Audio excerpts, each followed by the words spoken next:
The title of our message this morning is The Grace of God, a Transformative Gift. So, before I proceed with the lesson, let me just share with you a story. Do you like stories? Yeah, so this is my own story. Actually, I'm not supposed to be here this morning. Yesterday, I was rushed to the ER because I had feelings of chest heaviness, headache, and dizziness. Well, it started last Monday. We were in the mall, and suddenly, I almost passed out. Everything became black. And it's a good thing that I was with my husband and with my daughter. And I was observing myself last Tuesday. And then yesterday, while I was cooking our lunch, I suddenly felt dizzy and such a heaviness on my chest. And there was headache here. So we thought it was better for me to go to the ER. So we went to the ER and they checked if I was having a heart attack. Okay? But praise God because the results show that I was not having a heart attack. So what the doctor said was probably the headache and the dizziness were coming from the chest and neck muscle spasm. Okay? So it's coming from my neck. That's why I was having headache. And praise God that because of that, I am now here. I'm with you. And it's all by the grace of God. And thank you to Jaira and the volunteers who have been praying for me yesterday. And today, I'm going to be talking to you about the grace of God. You see, grace is one of the most beautiful and encouraging words in the Bible. That's why I think that it's best for us to do some word study to be able to understand it better. And so we'll take a look at the Hebrew and the Greek root words of the word grace. So in the Old Testament, the Hebrew word that was used before, there were two. It's ken and kesed. So I thought it was chen and chesed, but I researched and the way they pronounce it is ken and kesed. Okay. Now, ken highlights favor or grace, emphasizing that God's kindness is unearned. Okay? So this is the same word that was used in Exodus 33, verse 17. The Lord said to Moses, I will also do this thing of which you have spoken, for you have found favor in my sight, and I have known you by name. This means that the Lord favors Moses with grace. Wouldn't it be great for the Lord to call you favored? Right? And that's what Moses experienced. The other Hebrew root word is kesed. Kesed often refers to loyal love or steadfast mercy, revealing God's covenantal kindness. And this word was used in Isaiah 54, verse 10. Can we read that together, ladies? Though the mountains be shaken and the hills be removed, yet my unfailing love, or kesed, for you will not be shaken, nor my covenant of peace be removed, says the Lord. So this verse expresses God's unchanging, steadfast love and peace towards His people. This verse says that even the mountains or the hills be shaken or removed. Remember, these are symbols of strength and permanence. Even though they be shaken, the Lord's covenantal love for us will never be removed from us. It will always be upon us. So, this verse assures believers of God's faithful and enduring love that surpasses all circumstances.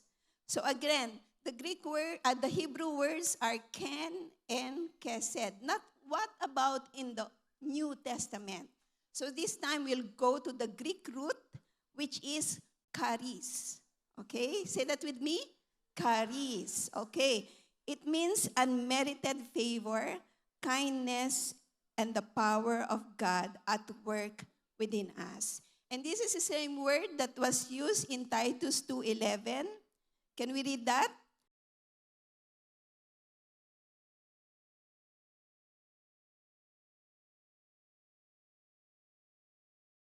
So this verse teaches that God's grace appeared in the person of Jesus Christ, bringing salvation to all men and starting a transformative process in each believer.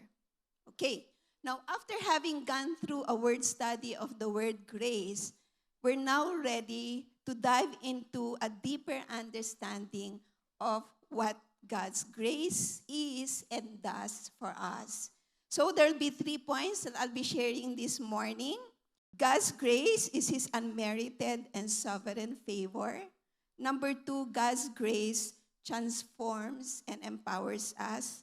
And number 3, God's grace is meant to be lived out in our relationships. So let's go to the first one. God's grace is His unmerited and sovereign favor.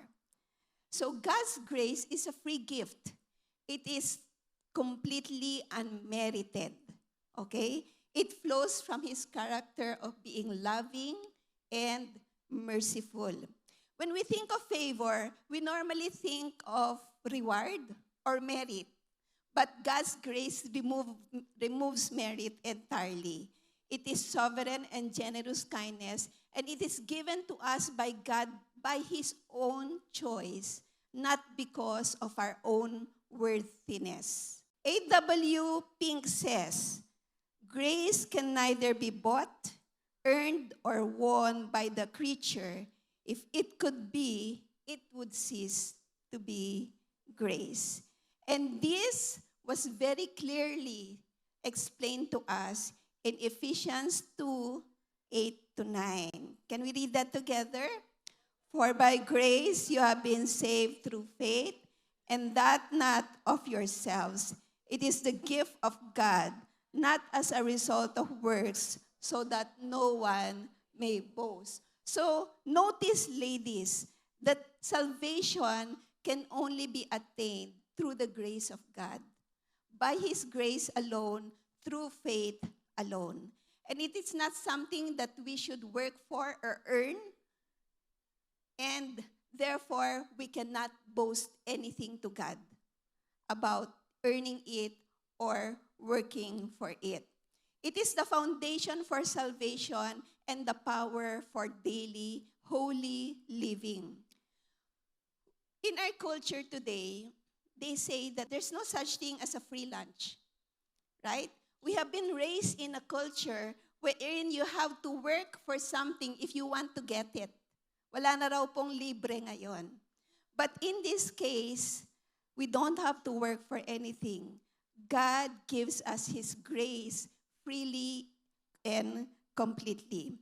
That is why it says also in Romans 11:6, if it is by grace, it is no longer on the basis of works. Otherwise, grace would no longer be grace. And you know what? A very good illustration of grace can be found in the Bible. And it is the parable of the prodigal son. And we see this in Luke 15:11-24. Now, I'm sure that all of you are familiar with this parable. So just to summarize it, no, the son, he was the son of a rich man. What he did was to ask for his inheritance from his father. And he wasted this money in reckless living. And when everything is gone, there was famine in the land. He had to look for work.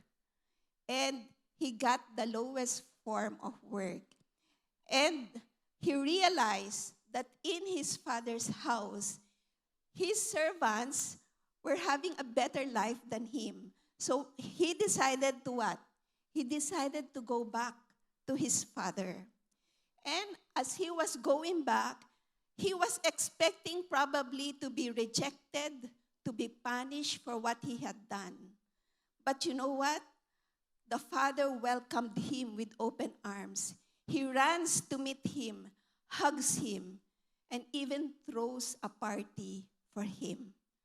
The son did not deserve anything of his father's kindness and forgiveness, but the father gave it to him. And this is the same thing, the same way that the Heavenly Father treats us. We don't deserve his forgiveness, but he gives to us anyway through his son, Jesus. So, this story shows God's grace, the unearned, undeserved, unmerited favor, even when we messed up badly. So this is grace. Just when we fear he will reject us because of our sin and rebellion, he runs to welcome us with the finest robe, a ring, and new shoes. When we expect punishment, he instead celebrates with a feast in our honor. When we feel unworthy of his love and attention, he reminds us of his son's sacrifice, given so we can experience the fullness of his boundless grace and love. So here's the principle that I want to share with you this morning for the first point. God's unearned favor is a gift of grace, calling us to trust him and live with humble thanks. So let me tell you another story. When we first became Christians, God allowed us to go through a lot of difficulties, a lot of trials. And on hindsight, I realized why the Lord had to do that. You see, when we were not yet Christians, my husband and I, we were full of pride and self-sufficiency. And when we became Christians, the Lord needed to take that out from us. The Lord needed to rid us of all of these bad attitudes so that there will be no hindrance to our spiritual growth and development. And one of the sources of our pride is my husband's job. You know why? Because my husband, he didn't need to look for a job. He was always sought after by headhunters. And he was offered high-paying jobs all the time. So he has a choice of which job to take. And at that time, he was the regional director for human resources for a chain of hotels. Okay? Now, of course, because he was earning so much, we were also living excessively. And without us being aware of it, we were already accumulating credit card debts that were already in the hundreds of thousands. Okay? So the Lord had to do something to get us out of there. What did he do? He caused something, which I will not tell you anymore because it will take the whole morning for us. If I'm gonna make cuento about what happened, that he caused something for my husband to be asked by his employer to resign. So for 1.5 years, my husband was unemployed. Okay? And we were in debt. So our prayer at that time was, Lord, we are repenting of our sin. Will you please help us? And for that 1.5 years, we were living simply on faith because there was no source of income. But the Lord never failed to provide for us. But our prayer was, Lord, can you please give a job to my husband so that we can pay off all our debts? That was our first priority, pay all our debts. And finally, after 1.5 years, he was offered a job. It's in a multinational company. He was a director for the human resources. And he entered February. Yes, praise God. He entered February of that year. December, they are now deliberating who among the executives will get bonus. O, di ba? Pag Christmas, kasama ang bonus aside from the 13-month pay. So, of course, my husband was not qualified because he came in only Feb. The requirement was they were supposed to be in for 1 whole year, a tenure of 1 whole year. But by God's providence, guess what? The owner decided to give him a bonus. And how much bonus is that? One month? No. 2 months? No. 3 months. He gave him 3 months worth of bonus. And this is amazing. After tithes, that amount is the exact amount we needed to clear off all our debts. That is God's grace. You know why? Because my husband was not qualified.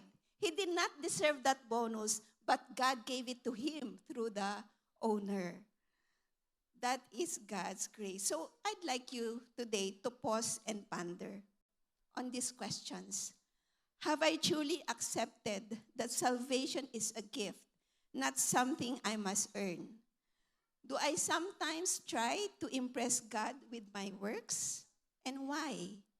And how does knowing grace is unmerited affect my relationship with God?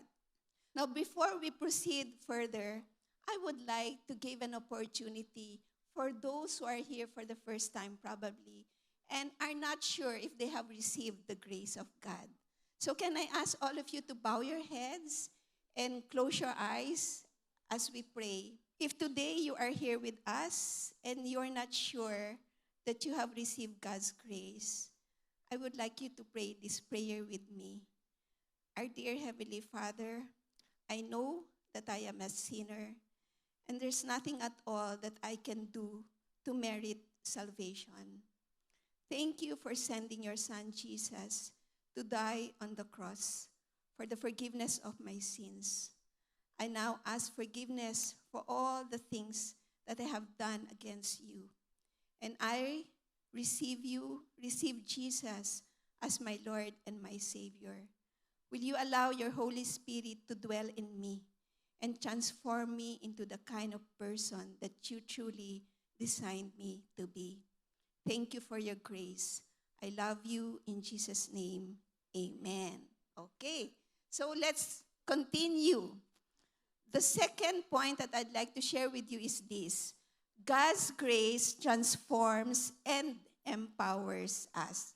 You see, God's grace is not just forgiveness, past and present, but it is the ongoing power to be transformed and to go through life as a Christian in spite of difficulties. You see, ladies, salvation is free, but discipleship is costly. What does this mean? That when we receive Jesus Christ as our Lord and Savior, that grace is free. But when we decide to follow Him and to obey Him, then it is costly for us. Why? Because it would mean that we need to make sacrifices. We need to undergo some sufferings because that's part of being Christians. In 2 Corinthians 12:7-9, can we read this together? Because of the surpassing greatness of the revelations, for this reason, to keep me from exalting myself, there was given me a thorn in the flesh, a messenger of Satan to torment me, to keep me from exalting myself. Concerning this, I implored the Lord 3 times that it might leave me. And He has said to me, my grace is sufficient for you, for power is perfected in weakness. Most gladly, therefore, I will rather boast about my weaknesses so that the power of Christ may dwell in me. The Bible is silent about what this thorn in the flesh that Paul had. Okay, it did not specify. But apparently, Paul was truly struggling with it. That's why he asked the Lord 3 times, right? He asked the Lord 3 times to remove this thorn from his flesh. But God had only one answer for him. What was the answer? My grace is sufficient for you, for power is perfected in weakness. You see, ladies, grace does not always remove the hardship, but it sustains us through the hardship. Life is not always easy. Agree? Yeah. I'm sure that even many of you right now are going through some difficult circumstances.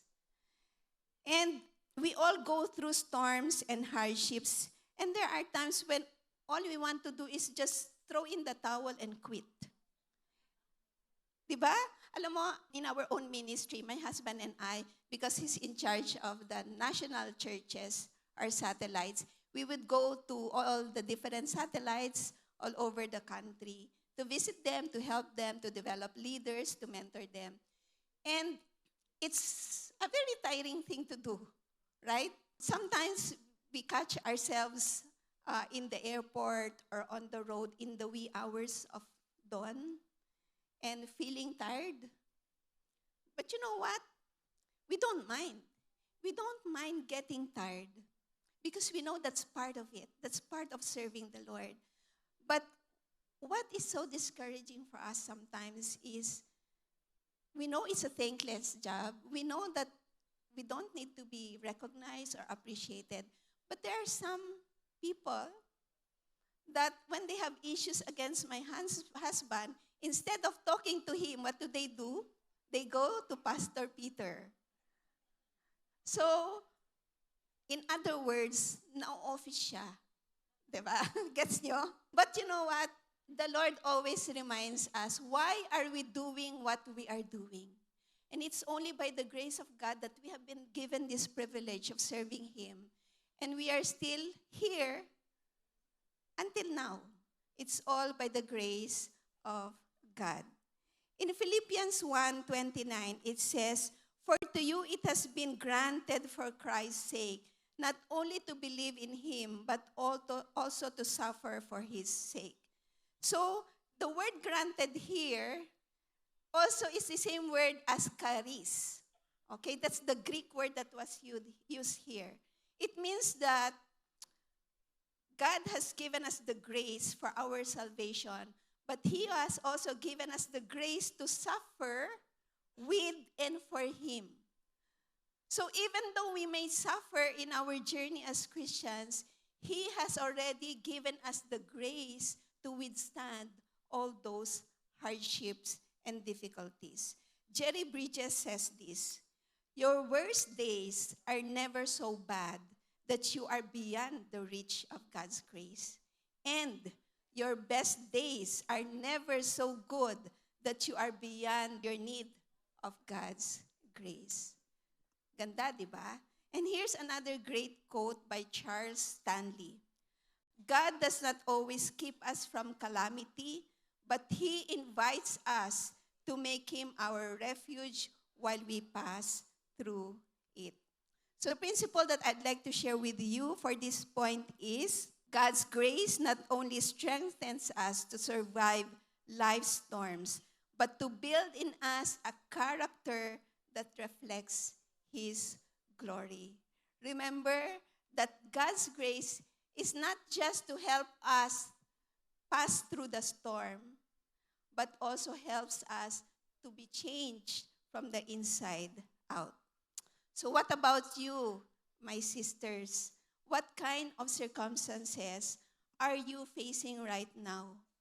Everywhere and every day, we are surrounded by people who are victims, not of hurricanes, but of life's storms. Divorce, addiction, rebelliousness of children, unfaithful spouse, financial ruin.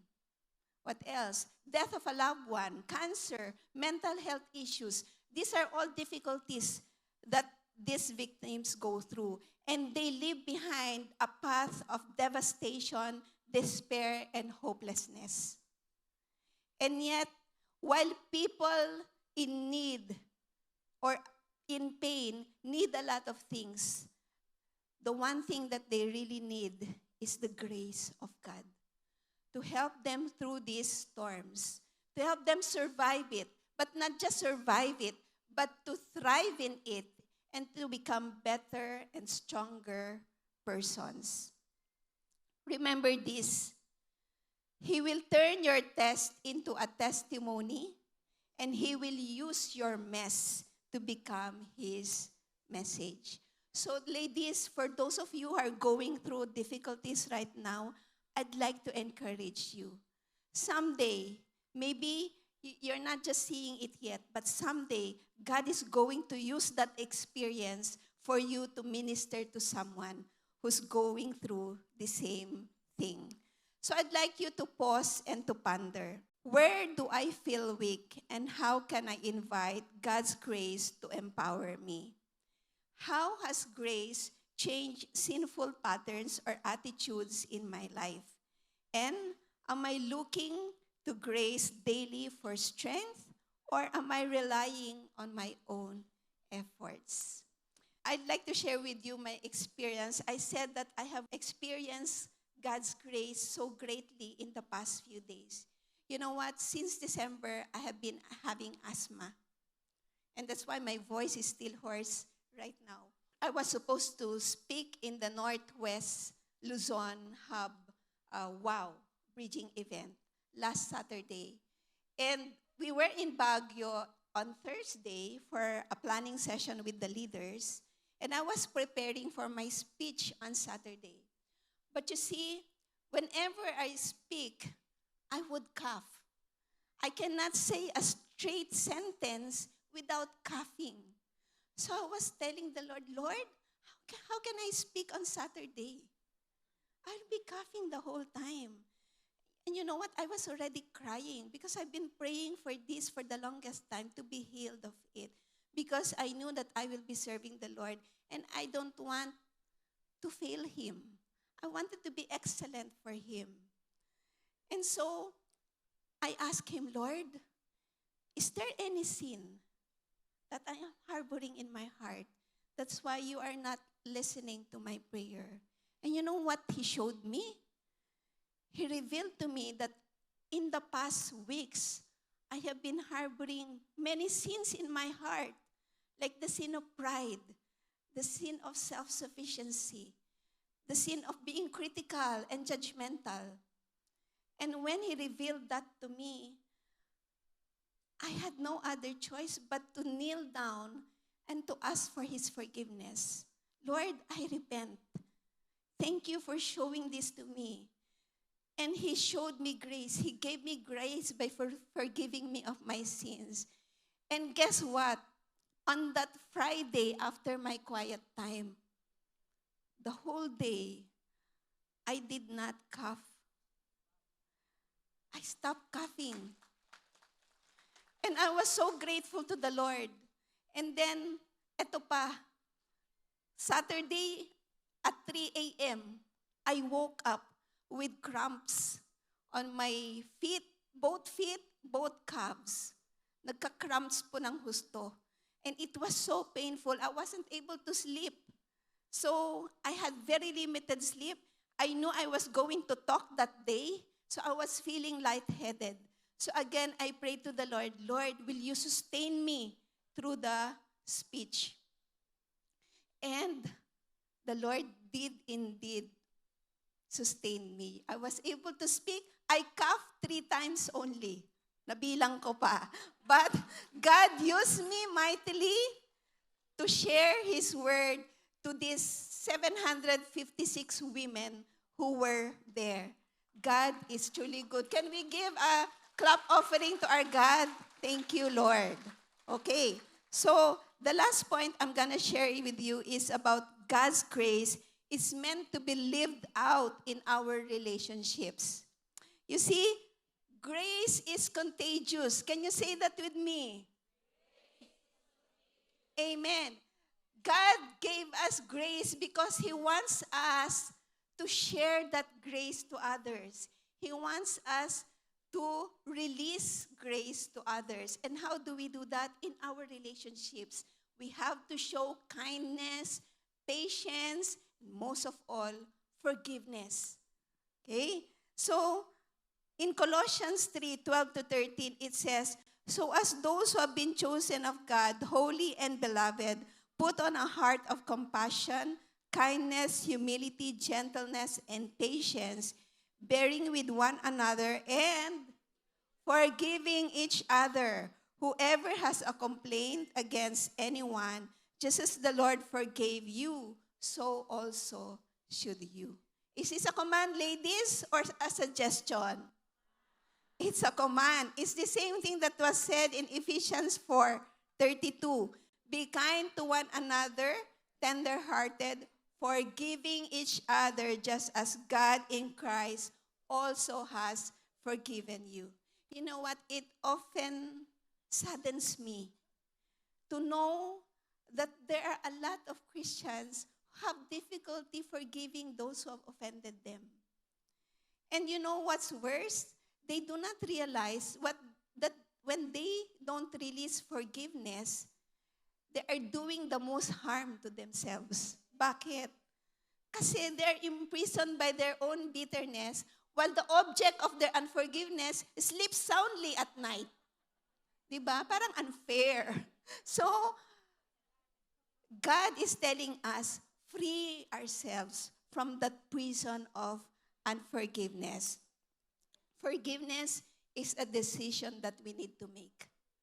Okay? Because we have received the grace of God, therefore we also need to give that grace to others by forgiving those who have offended us. I remember many years ago, my husband committed adultery. And because of the pain of the betrayal, I did not pray for 3 whole days. Ayoko. Bakit? Because I know what God was going to tell me to do. Ayoko. I didn't want to forgive. But after 3 days, I had no choice. I had to pray to Him. And I told Him, Lord, I have difficulty forgiving. All I want to do is separate from my husband and take my children. That's what I told God. But you know, I distinctly heard Him say to me, Bang, why can you not forgive your husband when I have forgiven you? And that stopped me on my tracks. And I said, okay, Lord, I will forgive. You know what? Because I did that, my marriage today is as strong as ever. And I love my husband more today than yesterday. Kanta yun. Okay. So praise God. Rick Warren said, and you know, when you've experienced grace and you feel like you've been forgiven, you're a lot more forgiving of other people. You're a lot more gracious to others. If today you are more forgiving than you were last year, it means that the grace of God is at work in you.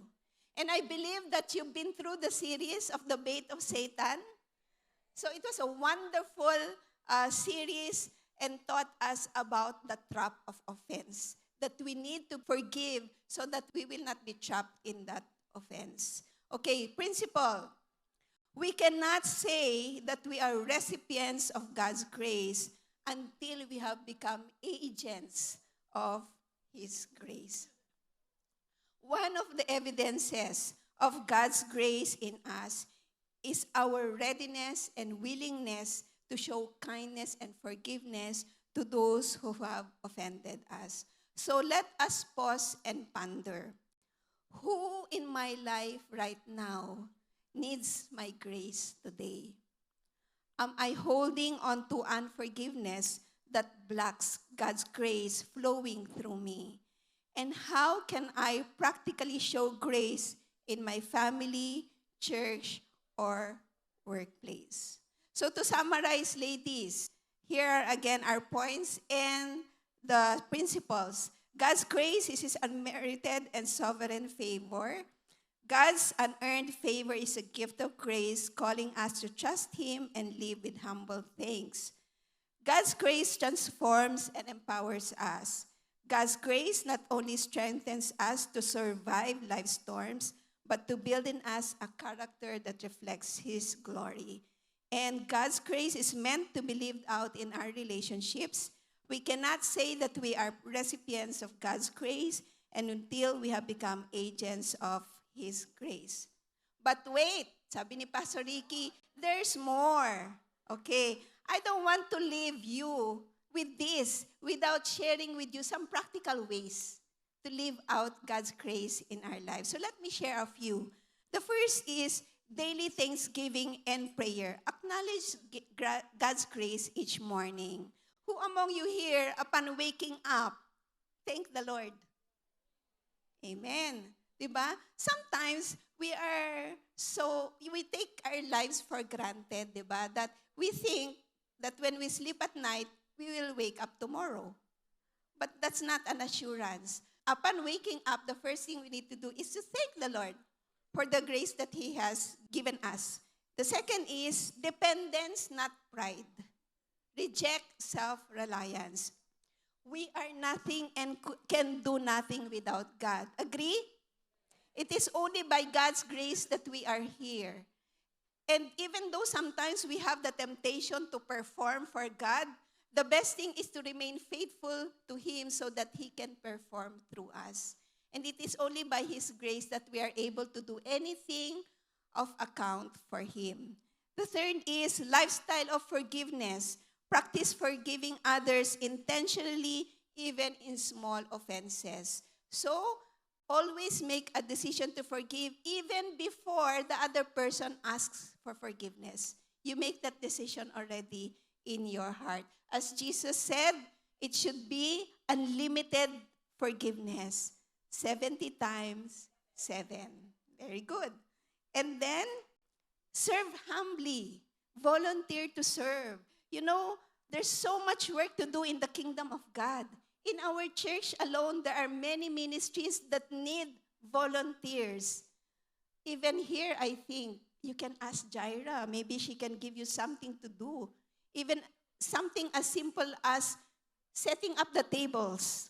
You know, that's very important. So, serve in the body of Christ. And scripture memorization. Hide verses in your heart. This practice helps you recall God's truth in your daily life, and it actually helps you to resist temptation. You can use the Word of God as a weapon against temptation. So ladies, there you have it, and I hope that we have all learned a lot about God's grace and be able to live it out in our lives today. So can we close in prayer?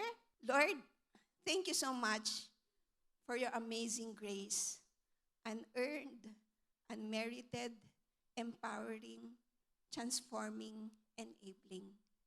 Thank you, Father, that daily we receive your grace, and it is our prayer that we will be able to live out this grace in our relationships by learning to be kinder, to be more patient, and to be more forgiving to people around us. Thank you, Lord, for this reminder that you have given us today. And may we not leave this place without the commitment to apply the lessons we have learned. Thank you, Lord, in Jesus' name. Amen.